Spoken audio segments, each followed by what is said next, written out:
All right.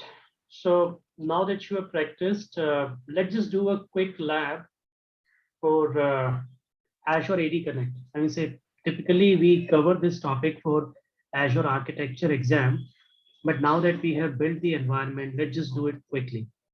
So what we are doing, let me show you lab. Now I will be doing it on my system and the session is getting recorded. If you're not able to follow me, it's absolutely fine. You can always go through the recording later on and you can practice it. So I'll share my screen. Now what we are going to do, we have an on-premises Active Directory, which is running in one of our data center, which has a couple of users. We also have an Azure Active Directory because we created an account on Azure, and and then imagine that you have a couple of applications and virtual machines running in Azure, and you want your on-premises users to give them the capability so that they can log in. That's what you need. So instead of creating users in Azure and then assigning them permissions, what you can do, you can synchronize your on-premises Active Directory with Azure Active Directory so that all the users reflect in an Azure Active Directory, and then you can assign them permissions and access to various services and resources in your Azure subscription. That's what we are going to do. In order to make that happen, there's a small utility, small piece of software, which is known as Azure AD Connect. So you basically need to install the software either on the domain controller or on a separate virtual machine, and then you need to do the configuration. So let's just do this activity on my system. So this is my, so these are the couple of users. I will say some of them are built in. Anything, these security groups, these are built in. These are not going to synchronize. It doesn't synchronize these security groups, built-in accounts. It only synchronizes the accounts that you have created yourself. For example, this Azure user is a built-in account. It is not getting synchronized. However, Raghuveer, RS Singh, Shivam, and Michael, these are the custom accounts or users that I've created. I could have thousands of users here in this window. And then I also have a group. Do I have a group here? No, I have not created a. Just give me 1 minute. Let this person.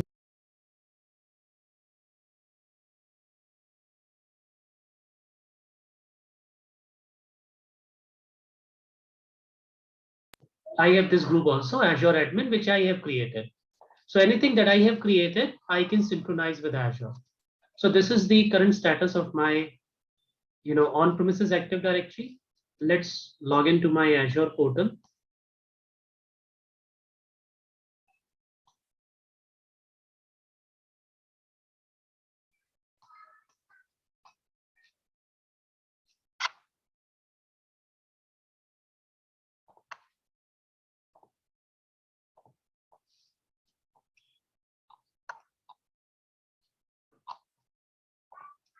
And this is my Azure Active Directory. In my Azure Active Directory, I also have a couple of users here. This is the status of my Azure Active Directory.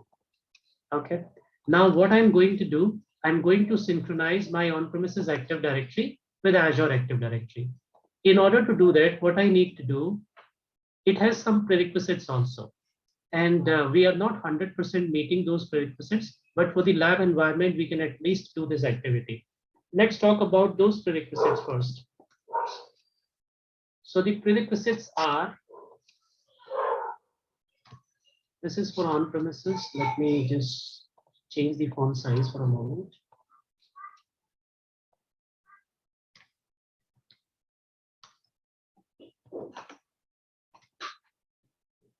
So from the on-premises, the prerequisites are first, on-premises AD.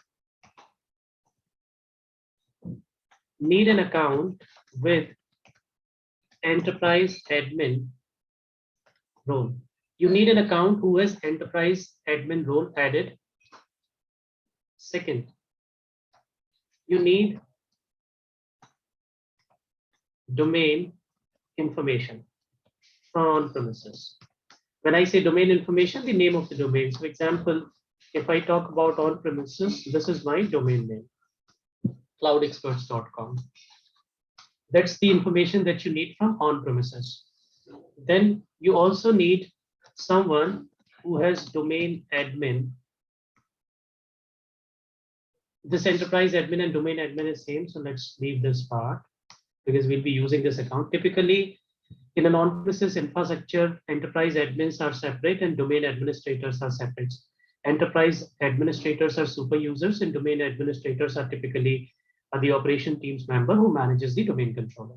So that's what we need from on-premises AD. Then what are the prerequisites from Azure AD? Again, we need an account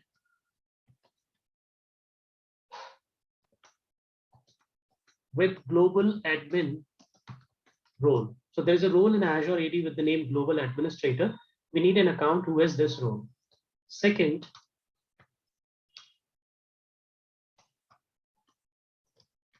domain information. Now, this is what you need to remember, guys, and this is something that I don't have in my lab. We don't have in our lab. Domain information. Typically, it is expected that the domain should be the same. Then only you should be able to synchronize, right? So if you have created a domain with the name cloudexperts.com here in on-premises, then in Azure, you also need to create a custom domain with cloudexperts.com, validate it so that your domain remains same at both ends. Then only you can synchronize the user. So this is the prerequisites. That's the only prerequisites. And then another prerequisites that you need AD Connect software that you can download from Microsoft website. So this is the prerequisites for this to happen. Let's just do it. Let's just validate this prerequisites first. On-premises AD, I need an account with enterprise admin role. So let me see if I have an account with an enterprise admin role. This is my enterprise admin. Do I have a member here? Yep, I have a member, Azure user. I'll use this account for on-premises. We are good. The second prerequisite is domain information. I need domain information. Yes, I know my domain. It's cloudexperts.com. So we are good. Then comes the Azure. Need an account with global admin role. I need an account with global admin role. So in Azure AD, I'll go to role and administrators. This is the option. Here I can search the role global admin. Here's the global administrator, and I can see if I have a global admin. Yes, I have actually made Harry as global admin. So here's the Harry account information. So what you can do yourself, guys, you will only see one account, the account with which you signed up with Azure, your main ID, but you cannot use it. Though it's a global administrator, but you cannot use the root account anywhere for the configuration. So you will need to actually add one account here. How do you add it? You can click on add assignments and it will display all the users that you have in your AD that you have created. You can select any of those users. For example, any of those users, and you can make them global admin. So that's how you can do it. Example, let's say I'll select Weber and I'll make Weber as my global admin. So Weber becomes the global admin now here. So this is what you need to do. Now we are done from this part as well. We'll go back to our notepad. Okay, we need an account with global admin role. This is done. But we also need domain information. And if you look carefully, right now your domain here in Active Directory is basically this. This is your domain.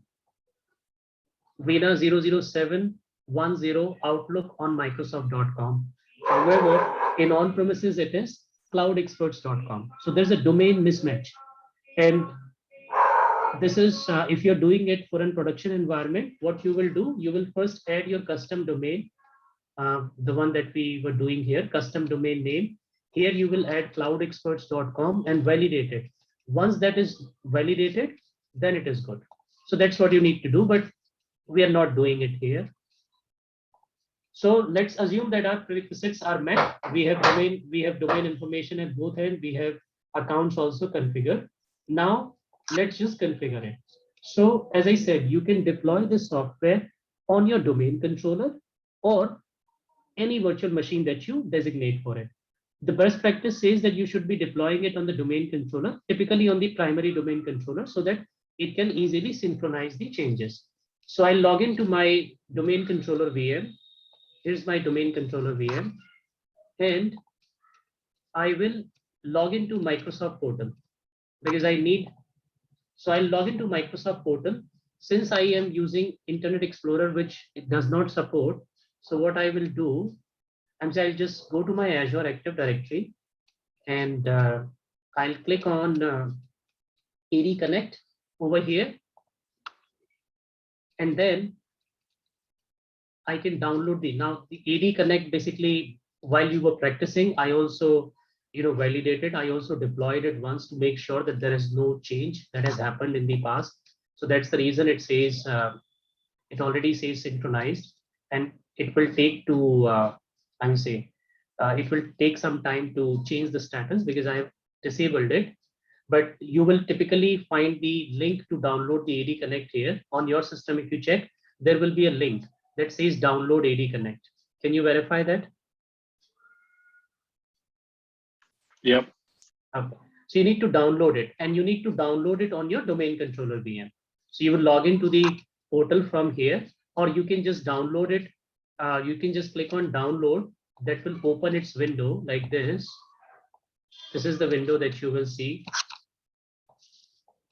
AD Connect. You can just copy this URL and go to your domain controller and paste it here and hit enter.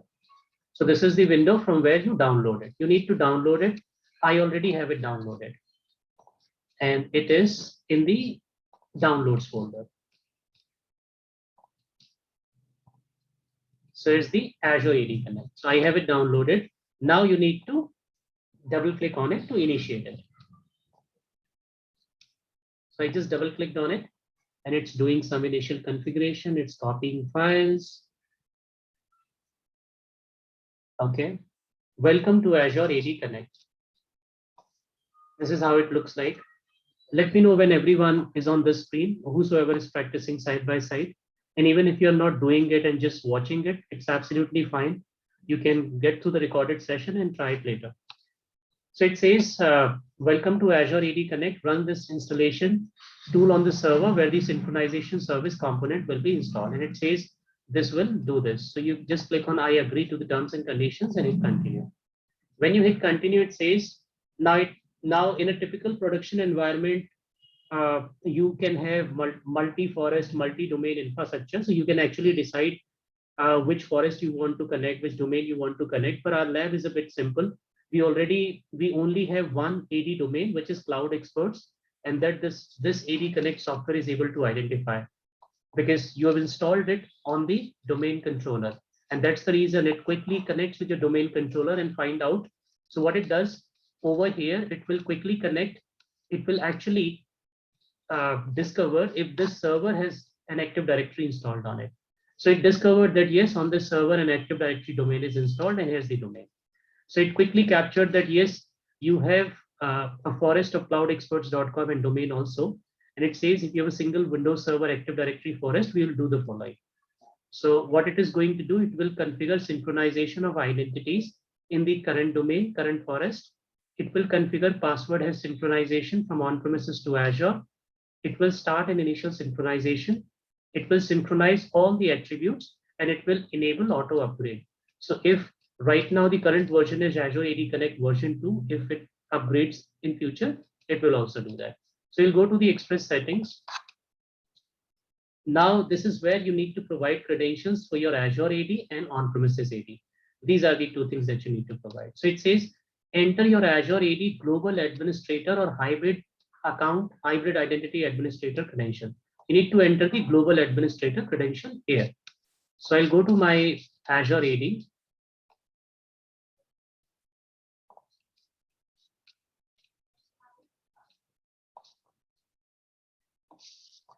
This is my Azure AD, and I'll go to Active Directory. I'll go to role and administrators. I'll go to my global administrator, and let's say I'll use Henry's credential. So I'll just copy this username and I'll put it here, and I'll put the password also. whatever password I had created for Henry user. So I put the Azure AD global administrator information. I'll hit next. It will validate if this information is correct. So it is connecting to Microsoft Online to verify credentials. Now it will ask me to log in using Harry's credential to validate that this credential, the credentials that I've just provided in this previous window, if they are authentic. So I'll select Henry, I'm sorry, and I'll log in.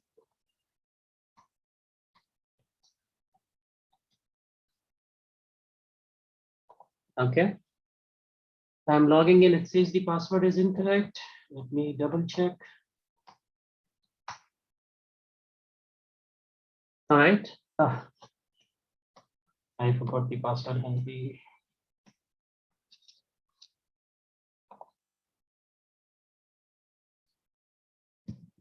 What password did I provide?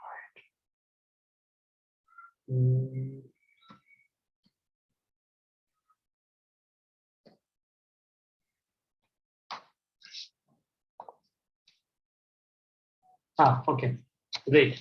So I provided the right password and I have just validated it by providing the password. They are validated. Now it is just synchronizing it. Okay, it got the directory information. As soon as I provided this credential, it connected to the domain and it verified it. Now it is asking me to provide on-premises, connect to Active Directory domain service. Now it says that please provide an account that has enterprise administrative rights. So I'll provide the account in a format, my domain, cloudexperts.com / and Azure user.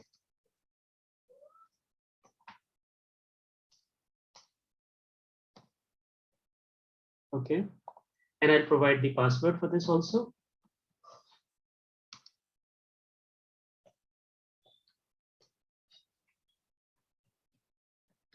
Okay, I provided the password. I'll hit next. It will also validate if these credentials are correct. Yes, it was able to validate. However, this is exactly what I was talking about. Your Active Directory suffix is cloudexperts.com. However, in Azure, you have not added the same. So what it is trying to say that since you do not have the same domain at on-premises and in Azure, this domain is not added. And the domain that you have in Azure is the default domain. So it is saying that this tool will synchronize the users. However, user will not be able to authenticate to your Azure, Azure services because this is not same. But in a typical production environment, what will happen? In this page, you will see all the on-premises domain and you will see all the Azure custom domains here. Then you will select with which on-premises domain you want to synchronize the custom domain in Azure. So right now in our case, we only have this information. So we'll just accept this risk. It says users will not be able to sign into Azure AD with on-premises credentials if the UPN suffix does not match a verified domain. Since it is not matching, we accept the risk. So we'll click on continue that yes, I will continue without matching the UPN suffix because I don't have, my cloud expert domain is already mapped to another subscription wherein I'm running my website cloudexperts.com is actually hosted in Azure in that subscription. So that's the reason I put it there. I'm sorry. You can also add the domain suffix in domains and trusts on your domain controller as well, but that's probably beyond where we are now, right? Yeah, but it has to be in Azure. This is, you already have it in Active Directory, but here in Azure, you need to have the same domain, and you can only Okay. when you add a custom domain. Remember this information. You need to be here. This custom domain.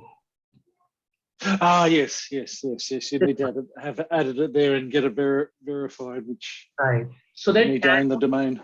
Right. So that Azure Active Directory authenticates that yes, you own this domain. And in order to do that, you need to create that text record or Amex record with your domain registrar. And you can only authenticate your domain to one directory. I'm saying I already have it authenticated to another subscription wherein I'm hosting my, my cloudexperts.com website.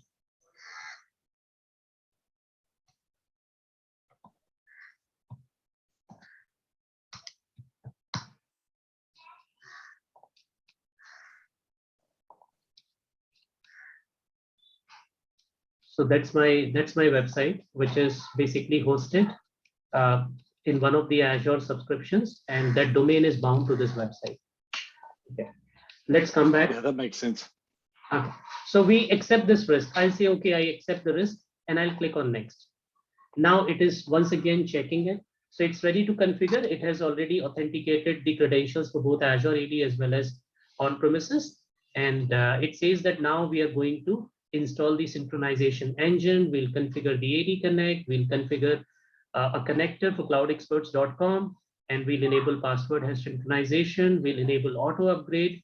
And then once all of this done, we will configure the synchronization services on this computer. And it says, as soon as this completes, start the synchronization process. So we'll start the synchronization process, which will synchronize those 3 user accounts to Azure Active Directory. I'll click on install.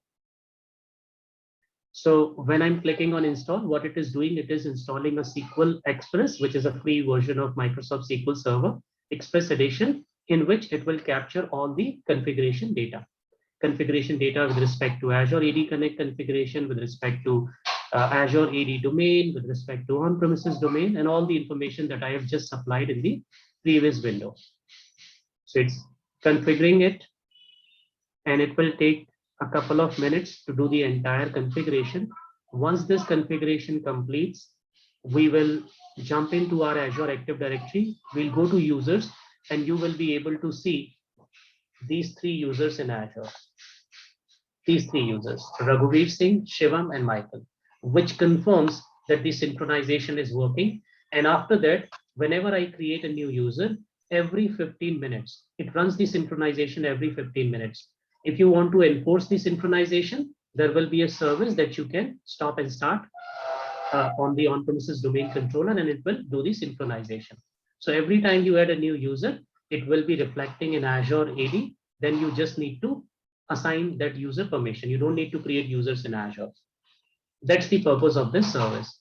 And if you want to enable federation, if you want to enable single sign-on, this is the service that you need to enable first.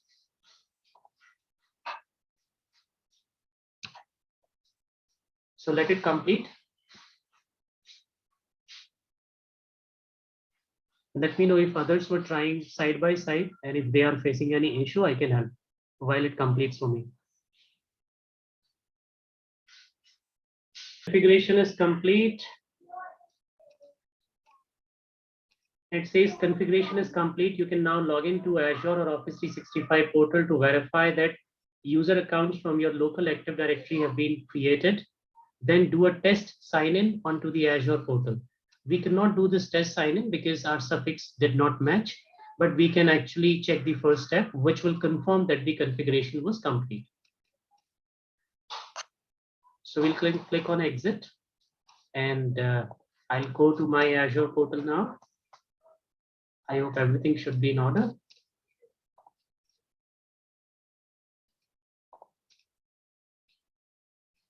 Let me first refresh my screen. All right. It says Azure AD Connect enabled. Last synchronization was less than an hour ago. And I'll go to users. And there we go. So you can see we have Michael. We have Henry also. And you can find out from here any user who has been synchronized from Azure, from on-premises, or who has been created in Azure Active Directory will be shown as member, and guests are the users who you have invited. If you come here directly synchronized, here you can see wherever it says yes, it means that user has been synchronized from on-premises.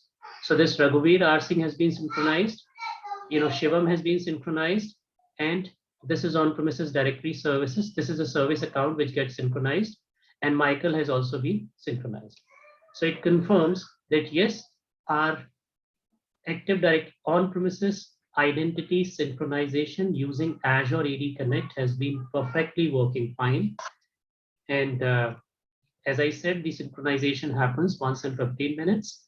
Every 15 minutes, the service is running on the domain controller.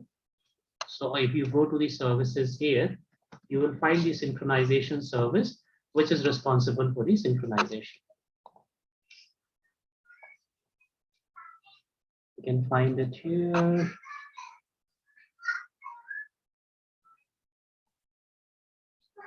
This is the service, Microsoft Azure AD Sync. It's running. Let's say you create an account and you want to synchronize it real quick. You don't want to wait for 15 minutes. You just need to stop this service and start it. When you stop this service and start it all over again, it will quickly look into all the delta changes that has happened on the Active Directory, and it will quickly synchronize those changes. This is not recommended because at times it breaks the functionality. I have seen it in production wherein administrator did it intentionally because they wanted to quickly synchronize, and they ended up breaking the functionality. So please don't do it. I would rather suggest you to wait for 15 minutes. And these activities are not run and maintain use cases. These are once in a time activities. I'm saying you only create users once and then you synchronize them and then they continue as an employee unless and until they move to a different department or they leave the organization. So that's how we do it. Any question on this, guys?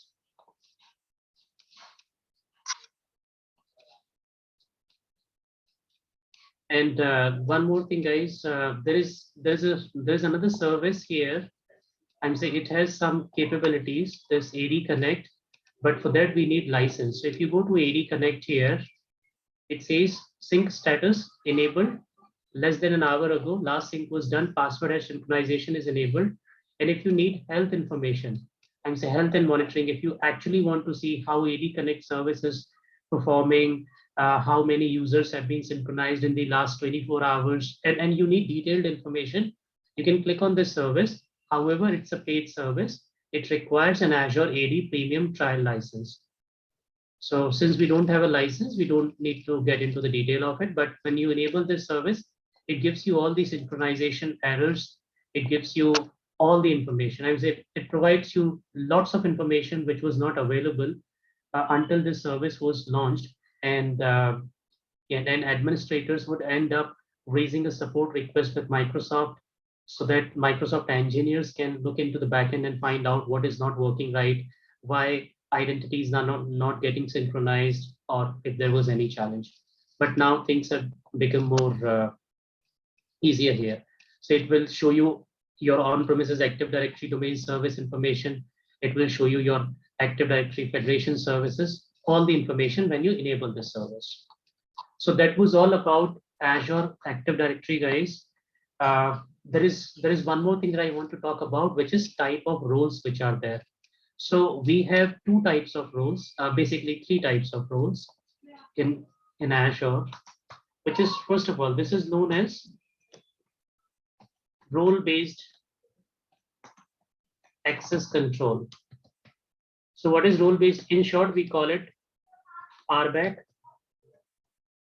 RBAC basically says that depending on the role of an individual in the organization, you can assign them appropriate access to Azure resources and services. So if somebody has joined as a network admin, you can assign them access related to networking services. People who are taking care of compute, you can assign them access related to compute services, virtual machines. People who are into security, you can assign them access related to security services. And any access that gives you and anything related to Azure AD has a different role. So this role and administrators, these are the Azure AD roles. Now, where do you find this information? You can click on subscriptions. You can click your subscription. You can go to access control. And here you see roles, third tab. This shows all the roles which are there. All the roles. Azure AD has got 200 plus RBACs. Now there are 4 general roles, and then rest of them are service specific roles.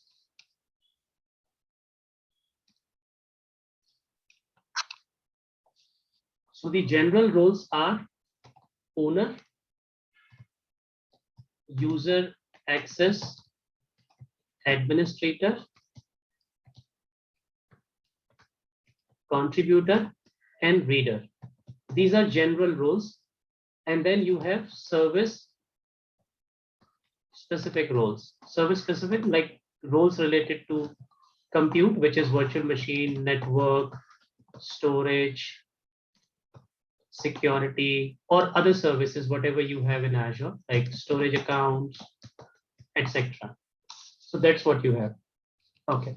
Now let me show you these general rules. So this window will give you all the information. You also have Microsoft documentation, but I would not rather suggest you to go to documentation. Look from here because here you will see most recent information. Documents may not be up to date. Right? If the document is 15 days old, then you may not have a specific role which was introduced in last 15 days. So owner, you can see what this role is all about. Owner grants full access to manage all resources, including the ability to assign roles in Azure RBAC. Why I was able to assign you access? Because I am the owner of this subscription. And how, where do I see? I can click on role assignments here and I can see my name under owner. So for example, these are the contributor and these are the, so it does not say, because now they have changed, they don't show owner here, but I am the owner. I can assign other owners as well. For example, I can go to add role assignment and here I can select owner and I can, let's say, now if you look carefully here, so my on-premises identities have been synchronized. I don't need to create users in Azure any further, but if I need to give them access, I can do it from here. This time I can select Michael who has been synchronized from on-premises, and I can give him owner rights on my subscription. So that's how Azure AD is helping me. And here I will see all the people who have access to this subscription and their role also. So now you can see Michael is showing under owner, this resource. Okay, let's go back to roles once again. So owner grants full access. Now owner has full access and owner can also assign roles in Azure RBAC. I mean, owner can add more people to Azure subscription. In simpler words, contributor also has full access, but cannot assign roles in Azure RBAC. So somebody who has contributor rights to a subscription can do everything that an owner can do, except the capability of adding more people.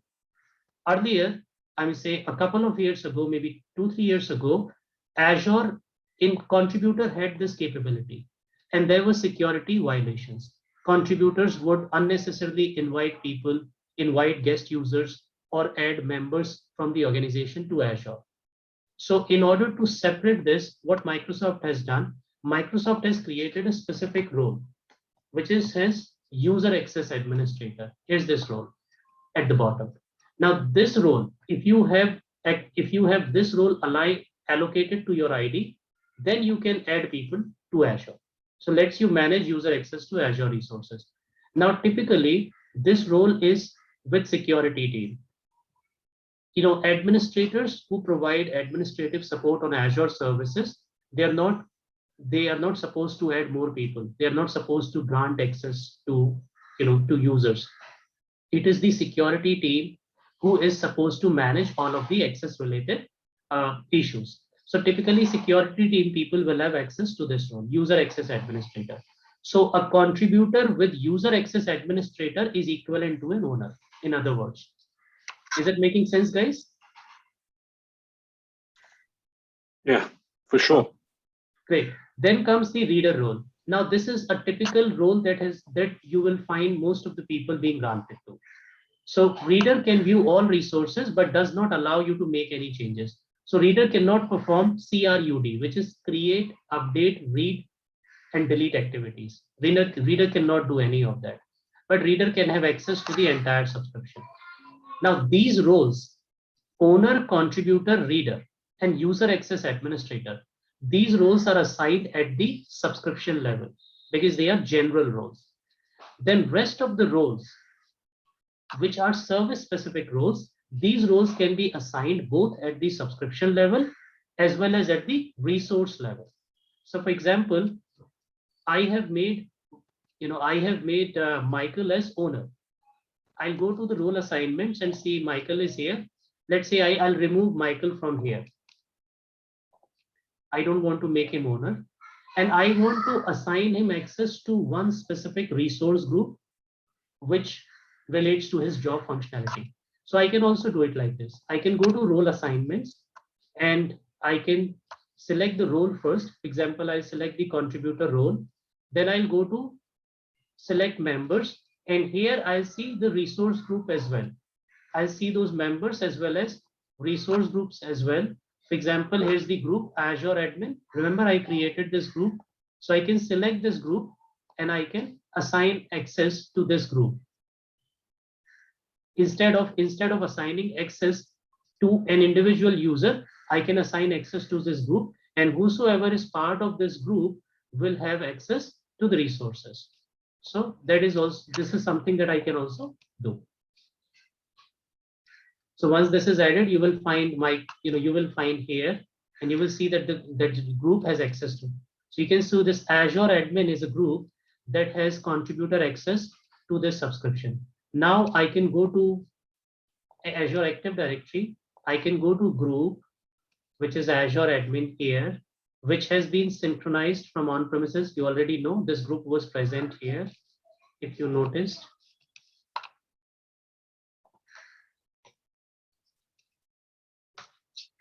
You can manage everything at one place, either on-premises or in Azure.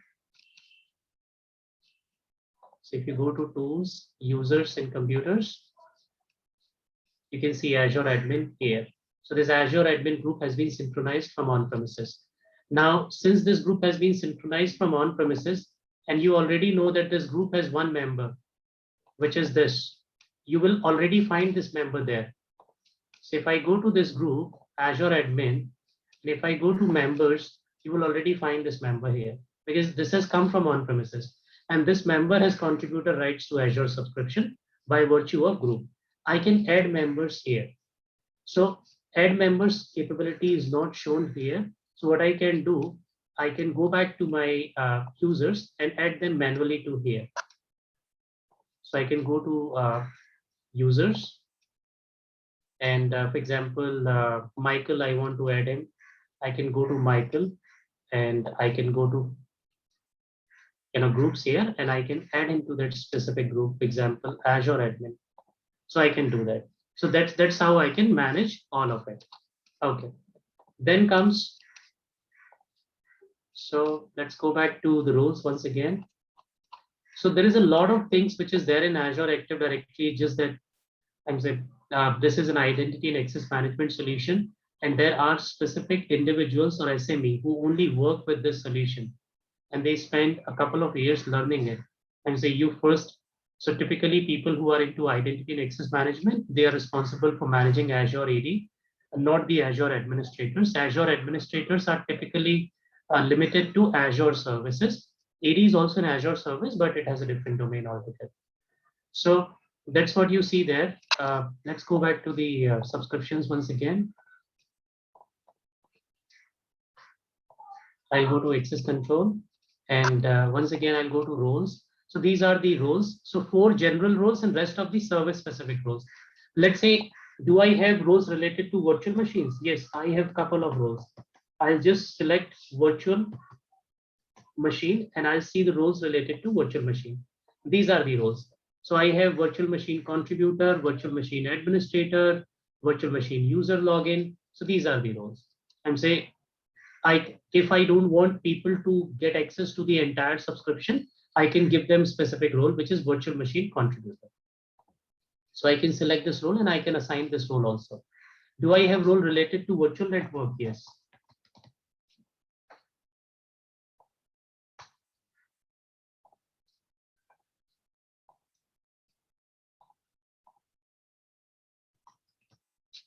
So I'll click on network and then I'll see network related roles. So yes, you have network contributor. Network contributor is the role which basically gives you access to the network, virtual networks or network related service. So you can see lets you manage networks, but not access to them, right? So you can actually manage them from Azure, but you cannot access them. So these are the roles. Similarly, storage is what we will do after break. So you have a couple of roles for storage accounts as well for the storage services. See, these are the roles. Any service that you have, let's say you have function app, there's a role. No. You have containers. So yes, there are a couple of roles for containers as well. Cosmos backup container. Do you have role for SQL pass? Yep, SQL DB contributor, SQL managed. You have role. Do you have role for Azure monitor service? Yes, we have a couple of roles: log analytics, monitoring reader, monitoring contributor. So I will not say that for each and every service that you have in Azure, there is a role, but this Microsoft continues to improve, continues to add more and more RBACs to its, to its AD portfolio. Till the time, if you have a service and there is no specific role related to that service, what you can do, you can provide contributor access, or in the other way, you can provide access at the resource group. So let's say this is my resource group, training RG, and this resource group contains a couple of services. Now, instead of providing an individual access to all of these services, which are virtual network, then you have some disk, which is storage related, then you have public IP, then you have a VM, which is compute related to virtual machine. Instead of adding, I can go to access control here, and I can add role assignment for this as well, like this. Now this time I'm doing it on the resource group only. So I can select contributor role, and I can give contributor role to my Azure admin group. So whosoever is part of Azure admin group, who all the members of Azure admin group will get contributor access on this training RG resource group. That's the another method of restricting it. This is known as separation of duty or principle of least privilege, wherever, when depending on the privilege or role of an employee, you assign them access. So that's the another option as well. Either you assign role at the subscription level or at the RG level. You can also assign role at the service level. For example, I can go to this, so resource group. Let's say I go to a specific service. For example, this service, virtual machine, is a service or a resource. Every service also has access control. So I can select access control and I can add role assignment. I can grant individual access to this virtual machine only to a user or a group. That capability is also there, which basically means that Microsoft Azure has a fine-grained access policies or access mechanism through which you assign access to a resource group, to a subscription, to users, members, guests, or security group. All capabilities are available, and all of this is done by security team. This was just good to know information for you guys. Yes, in smaller organizations where you don't have a full-fledged bifurcation into various teams, I have seen one person wearing multiple hats who is equally taking care of Active Directory, networking, storage, and whatnot. So when you are setting when you are setting for certification, when you want to learn a technology or a platform, you need to know everything about it, whether or not you deal with that service in future. So that was all about Azure Active Directory, guys.